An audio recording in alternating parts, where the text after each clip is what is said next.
I'm starting from a part of a story called 40 Square Meters, in which a Swedish novelist has pursued a girl to Paris and is living in her, a kind of unwelcome visitor, but he eventually persuades her to give him some room in her apartment. Her apartment is 40 square meters, very small. It's a very small thing. Eventually, she accepts him. Later, they would both be at home. She accepted him. She would stand at the window in her turn now, evening light, and let him stand beside her, his arm around her. Sometimes he would be a child and let his head rest on her shoulder. He has such a heavy head, she thought. But her head was large too, generous with thought and remembering. And then she would let her head rest on his shoulder, not very long, just a little while, long enough as if to say, I love you too. Mostly, though they kept busy in the apartment, there was so much to do. The 38 meters had almost all been taken up. She kept 2 meters for herself, right near the window, where she could sleep alone when she was annoyed at him or bored with him. Most nights they slept together, but it is good to have space of one's own. She kept another 3 meters for her schoolwork, desk and chair and slim bookcase wedged against the wall and overflowing up the wall toward the distant ceiling. So much work for her at the desk and in the books. So much work for her, too, talking to him, listening at him. Then he might suddenly need her to jump up from whatever she was doing so she could hold his book open in front of him while he practiced a posture of ancient Peruvian Inca yoga that was described in the book. Or else he needed suddenly, right now and not a moment later, to smell her hair, to smell the roots of her hair, where, he said, her hair grows out of thinking. I love your thinking. They had brought all kinds of things into the apartment from the outside world. Once you get a big thing through a door, it can fit in surprisingly small space. That's what they discovered. Saturdays they would spend wandering around, finding things for their apartment. The 33 meters left, unoccupied, seemed by now a vast desert full of challenge. Several months had passed, and not once had he suggested that he might leave, or get a place of his own, or a life of his own, or go back to his own country. Never once, after several months, this is what they had in the apartment. 1 meter contained the whole of Mount Kilimanjaro, which came from Africa. It was so high that there was always snow on top of it, right up, almost touching the ceiling. When it got hot and stuffy in the apartment, they would climb high up the gentle slopes of the mountain till they found a cool grotto where lush vegetation welcomed them, and they listened to the springs gurgling down into basalt basins and leopards coughing in the woods, and they watched cute little hyraxes tumbling and playing and nibbling seeds. Right next to that mountain, a square meter contained a small meadow on the slopes of the Donnersberg, not far from the Rhine. On it, a few dozen cows, slim but big-uddered, wandered, sunlight warming their cafe au lait-colored pelts. These cows provided them with fresh milk for their coffee and cereal, with enough left over to make quark and soft white cheese.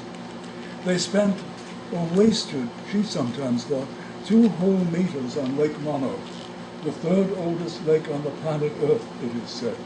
They brought it from California, deep and very blue.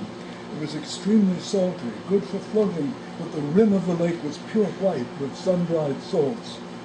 The waters were healing, perhaps, but they were not especially refreshing. So they spent another meter on an intimate alpine lake they ordered from the Graubünden.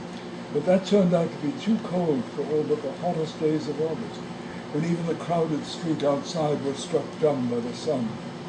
Then the lake would please them. At other times they mostly liked it for the thunderstorms that mashed above it so often and blazed with lightning. On serene afternoons, gulls would float over it, very small and far away, like the gulls in his book over some lake back in Sweden.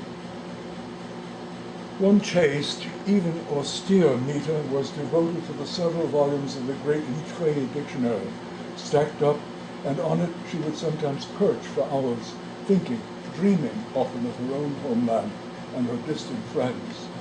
It would be months still before she could go home. In the meantime, they were together. How long would they be together? What does that mean? He had his 2 meters, she had her 5 meters, and that's what the world is like. We are born alone and we die alone. She said that to him once, severely.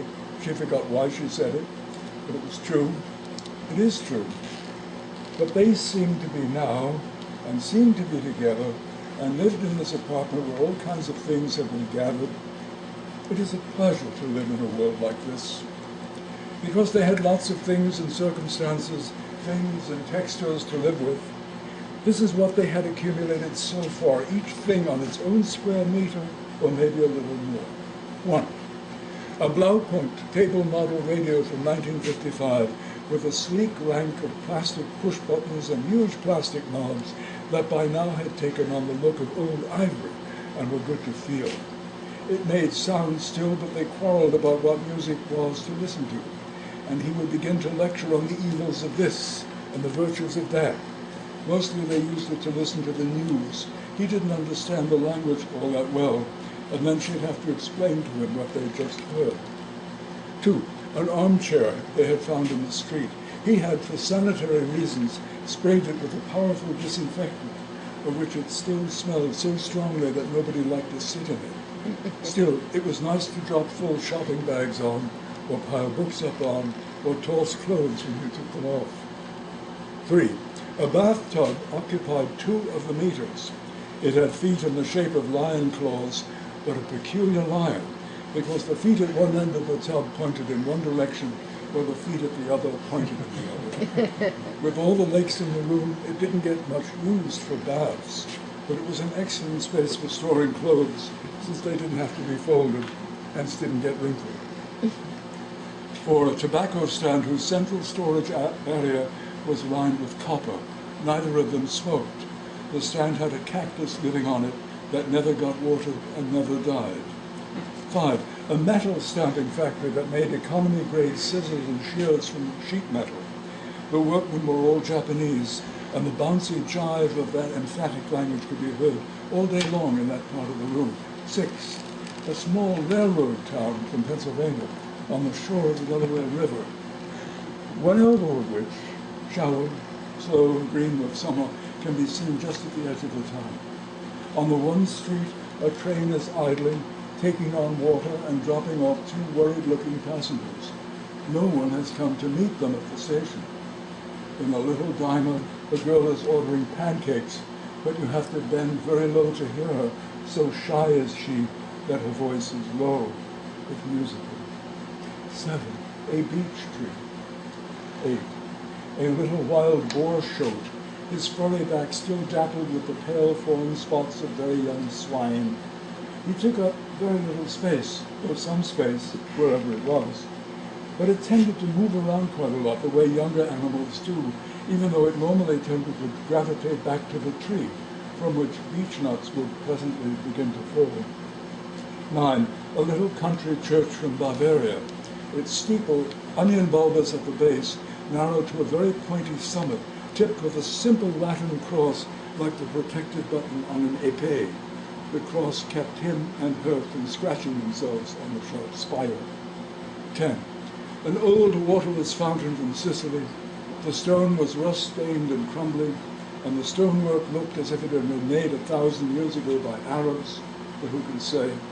Waterless in general, yes, but every once in a while, often in the middle of the night, or on a silent afternoon after love siesta, they would suddenly hear a trickle, and they would look sleepily into the fountain and see a little gush of water up just an inch or 2 above the old lead pipe from which the spray once rose.